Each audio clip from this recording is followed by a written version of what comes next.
जय माता दी। जय श्री गणेश। आप सभी जिस प्रकार से देख रहे हैं कि हम चाइनीज वास्तुशास्त्र एवं भारतीय वास्तुशास्त्र के एक साथ बात कर रहे हैं, हम अपने चैनल वास्तु चिंटू शर्मा पे। आप सभी से विशेष निवेदन है कि जल्दी जल्दी जिन लोगों ने सब्सक्राइब नहीं किया जल्दी जल्दी सब्सक्राइब करें, क्योंकि यह बेहतरीन जानकारी भारतीय और चाइनीज वास्तुशास्त्र को हम बात करेंगे 5 ऐसे जीव पशुओं की जो कि हमारे हिंदुत्व में और चाइनीज लैंग्वेज में सिर्फ थोड़ा सा अंतर है, जो कि कुम्र, जिसे हम कछुआ भी कहते हैं, वह उत्तर की साइड विराजमान रहते हैं। फिर आप पूरब की साइड आएंगे तो वहाँ पे सफ़ेद चीता विराजमान रहता है हमारे वास्तु में। उसके बाद हम आएंगे दक्षिण की साइड, वहाँ पे गरुड़ भगवान विराजमान रहते हैं, क्योंकि हमारे लक्ष्मी नारायण के एक वाहन भी है। उसके बाद पश्चिम की साइड जो ड्रैगन रहता है वो विराजमान रहते हैं, और बीचे बीच जिसे हम केंद्र कहते हैं, जिसे हम ब्रह्म बिंदु भी कहते हैं, जिसे हम वास्तु की नाभि कहते हैं, उसमें सर्प विराजमान रहते हैं। तो आप सभी हमारे फोटो में देख रहे होंगे, पांचों जीव हमने आपको दिखाए हुए हैं, और इसी प्रकार से हम एक एक के बारे में आप सुने, समझे और ध्यान से। सबसे पहले हम बात करेंगे कछुए की, जो कि हमारे उत्तर दिशा में स्थित रहता है, जिसे हम कुमरू भी कहते हैं, और वास्तु में इसका बहुत योगदान देता है। यह काला कछुआ, जिसे हम अंग्रेजी में टर्टल्स भी कहते हैं। तो यह कछुआ हमारी वास्तु में क्या काम करता है? उत्तर दिशा काफ़ी हल्की दिशा होती है। जिस प्रकार से कछुए का जो मेन लाइफ है, जिसे हम जीवन कहते हैं, वह जो अपने पीठ पे काफ़ी सख्त एक खोल जैसा रहता है, तो उसी प्रकार से हमारी लाइफ काफ़ी बॉन्डिंग और अच्छी करता है। उसके बाद वो जल से जुड़ा हुआ है, तो वो जल बिल्कुल लाइट और जहाँ जिस प्रकार से हमें बहना चाहिए उसको दर्शाता है। दूसरा, यह पढ़ाई में भी, आपके व्यापार में भी, आपके परिवार में सुख समृद्धि और पैसे के लिए बेहतरीन होता है। अगर आप उत्तर दिशा को अगर निर्देश अनुसार देखें, तो जिस प्रकार से कछुए की लाइफ होती है और उसका जैसे रहन सहन होता है, यह हमारे आत्मविश्वास को बढ़ाता है। स्लो जरूर चलता है, पर ये इसकी लंबी आयु होने के कारण जो भी हम कार्य करेंगे स्लोली जरूर चलेगा, पर वह काफ़ी लंबे समय तक, चाहे पैसा कमाना हो, चाहे शिक्षा प्राप्त करना हो, चाहे स्वास्थ्य से जुड़ा हुआ कोई भी कार्य हो, आपको काफ़ी लाभदायक होगा। अब दूसरा जो है फिनिक्स, जिसे चाइनीज भाषा में फिनिक्स बोलते हैं, और हमारे इंडियन लैंग्वेज में जो लक्ष्मी नारायण का गरुड़ भगवान जो वाहक है उसे, यह हमारी तरक्की और हमारी जीवन शैली पे दर्शाता है। यह जिस प्रकार से यह काफ़ी ऊंची उड़ान उड़ता है, उसी प्रकार से हम अगर इसे देखें तो यह काफ़ी दक्षिण दिशा में जो स्थित रहता है, यह काफ़ी ऊंचाइयों तक हमें ले जाता है, और यह अपने लक्ष्य को कितनी भी ऊंचाइयों पर हो वह उसे दर्शाता है और वह उसे दिखाता है कि आप अपने जिस किसी भी ऐसे दुश्मन को या कोई भी ऐसा व्यक्तित्व जो आपको हानि पहुंचाना चाहता है, वह कितनी भी दूर हो, कैसा भी हो, वह उसे देख लेता है और उसके छल में हाल खत्म कर देता है। इसी प्रकार से दक्षिण दिशा में जो भी व्यापार होगा, हमेशा वहाँ के द्वार खुले हुए होने चाहिए, उनका मुख दक्षिण दिशा की तरफ खुला हुआ होना चाहिए, जिससे आपको एक पॉजिटिविटी मिलती है और व्यापार में बढ़ोतरी मिलती है, और इससे आपकी सहन शक्ति भी बढ़ती है, जिसमें व्यापार में बरकत भी होती है। यह एक बेहतरीन व्यापारियों के लिए एक अच्छा कारगर रहता है, और हो सके तो इसमें काफ़ी हम आगे और भी जानकारी देंगे। तो ये दक्षिण दिशा के लिए।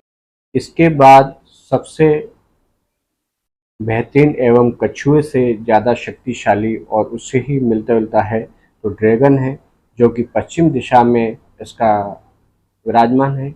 यह काफ़ी शक्तिशाली और सहन शक्ति को बढ़ाने वाला, आपके मन के जो प्राकृतिक कोई अगर यहाँ बैठ के पश्चिम की तरफ अगर कोई कार्य करता है तो आपका मनोबल को बढ़ाता है और ये शक्ति प्रदान करता है।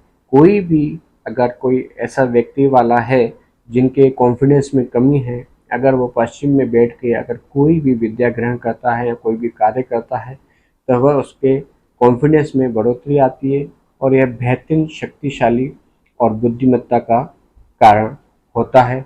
यह ड्रैगन एक हरा लकड़ी का कारक है, जो इसकी धातु है वो लकड़ी है। तो आप इसको भी ध्यान में रखते हुए पश्चिम में इसको आप स्थापित कर सकते हैं फेंग शुई के द्वारा। यह एक बेहतरीन चाइनीज पद्धति के अनुसार यह एक अच्छा कारक है। अब जो चौथा मेन पशु है वह पूरब दिशा को दर्शाता है। यह एक सफ़ेद चीता है। यह माँ भगवती का भी एक वाहक है। रियल में देखा जाए तो माँ भगवती का जो वाहन है सफ़ेद चीता ही है। यह आपके बेहतरीन एक निष्ठावान, एक गुणी, जिसे हम कहेंगे कि किसी भी कुटुंब का एक अच्छा योगदान करने वाला, एक किसी भी व्यवहारिक रूप से नेतागिरी में या पॉलिटिक्स में एक अच्छा कारगर देता है। यह एक मजबूत होता है और यह हर कार्य को तरीके से सोच समझ के करता है और ये पूरब दिशा की तरफ काफ़ी गुणवान, और यहाँ पर बैठ के अगर कोई पढ़ाई करता है या किसी को पढ़ाई में मन नहीं लगता है या कोई अच्छे नंबर नहीं ला पा रहा है, बुद्धिमत्ता में उसकी कमी है, तो पूरब की तरफ बैठकर वह जिस प्रकार से एक चीते का सोच, जैसे उसका विचार, जैसा उसका रूप रंग, शिकार करने का तरीका, वह सभी गुण उसमें प्राप्त हो जाते हैं। तो यह पूरब दिशा की तरफ एक बेहतरीन सफ़ेद चीते की तरह आप देख सकते हैं। उसमें बुद्धिमत्ता रहती है और यह वास्तु का एक बेहतरीन मजबूत अंग भी है पूरब दिशा।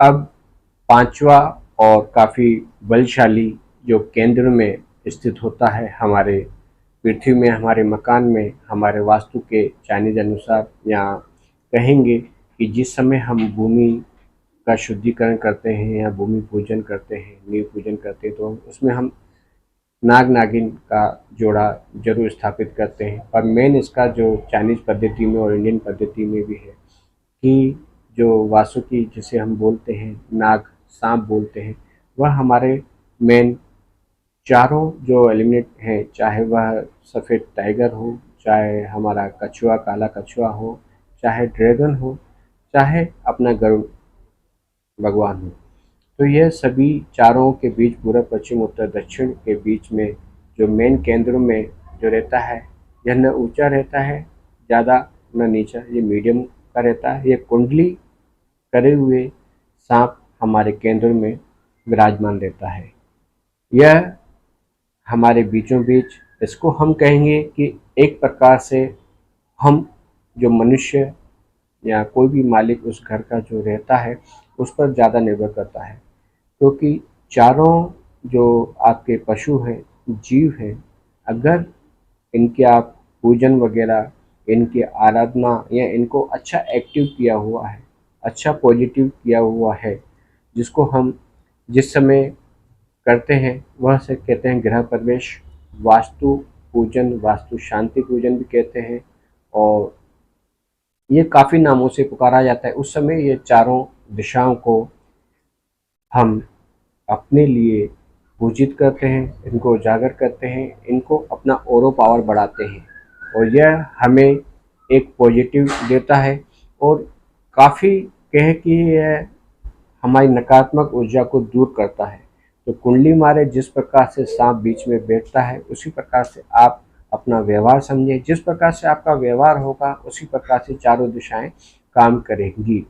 तो कोशिश हम सभी ब्राह्मण, गुरुजन, जितने भी ज्योतिष वास्तुविद यही कहते हैं कि अपनी कुंडली को जागृत करें। कुंडली जागृत करने का मतलब होता है, चाहे वह जमीन से जुड़ा हुआ हो, चाहे अपने शरीर से जुड़ा हुआ, अगर आपकी कुंडली जागृत है तो सभी चीज़ें पॉजिटिव होती हैं, उनका ऑरो पावर भी बड़ा रहता है। अगर किसी का पुराना मकान है या मकान बन चुका है और आपकी कुंडली जागृत नहीं है, तो एक छोटा सा उपाय हम कहते हैं कि कृत्रिम आप ये जीव लेके आ सकते हैं, चाहे वो सफ़ेद टाइगर हो या फिर आपका टोरंटो जिसे हम काला कछुआ भी कहते हैं वो भी स्थापित कर सकते हैं उत्तर में।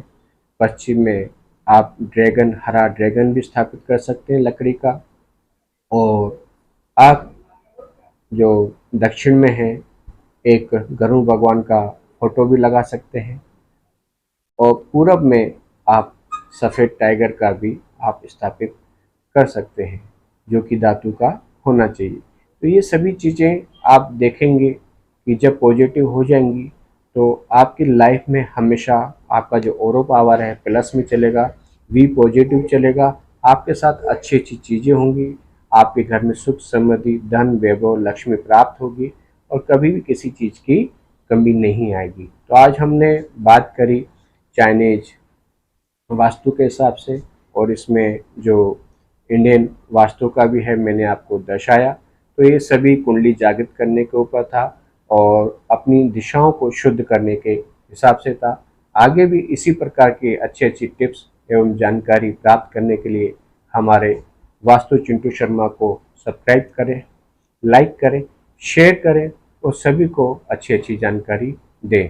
और इसके साथ हमारा एक चैनल और है, वह एस्ट्रो चिंटू शर्मा के नाम से है, आप उसे भी सब्सक्राइब कर सकते हैं और वहाँ पे भी आप टेरो कार्ड द्वारा काफ़ी अच्छी अच्छी जानकारी एवं कुंडली द्वारा आप हमसे सलाह कर सकते हैं। तब तक के लिए जय माता दी, जय श्री गणेश, खुश रहें, स्वस्थ रहें।